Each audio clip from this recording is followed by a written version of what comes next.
Good Monday to you. I wanted to come to you with a new message. I know we've talked about some things in the class. Because these are entry-level classes, I did want to talk about a couple things today. I wanted to talk about email. First of all, nobody likes a lot of email, but it is important that you check your school email always, just to see. You'll see if you're late on an assignment, you'll get a reminder. If your grades have fallen below a certain thing, certain status, I will send you a reminder about what's due and offer to help. Remember, I'm here for you, and so please email me or text me, as I have stated already, so that you can catch up if you're behind. Emails, though, any email from the school has a purpose, and I know email can be annoying. I actually don't love email. I much prefer texting, but in school, email is helpful because we can communicate and I can share more things via video and resources, things like that. So please check your email. Secondly, on grading. When I grade the discussions particularly, I will always remind you that there is an initial post due by Wednesday night of at least 5 sentences. The reason for the 5-sentence requirement isn't so much that I'm caring about how many words per se, but that you have something worthwhile to share. Don't just put little small sentences, but actually share something about the content.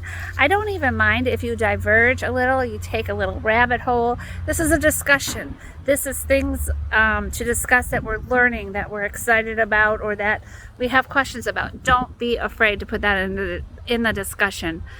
And when you reply, you need to reply on 3 separate days. One day can be on the day you post your initial post.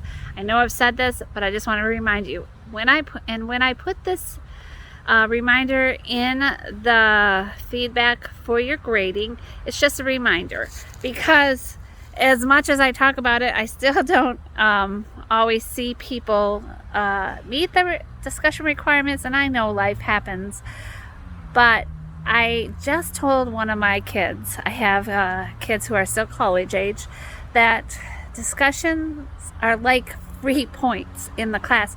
It's not that you can't get away without doing the work, but rather if you do the work, if you check the boxes and you discuss, most teachers, most professors, most instructors will give you full credit for the discussion because you are actually participating, and so don't lose those points and don't lose the value of the collaboration of the discussion.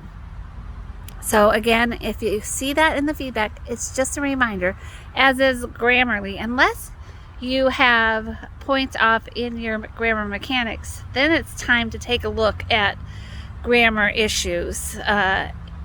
And that's the next thing I want to talk about. In grading, there are rubrics. The rubrics are there for a few things. They help keep us teachers at a certain level and to not show partiality. We grade by the rubric. It's the rule, it's the standard.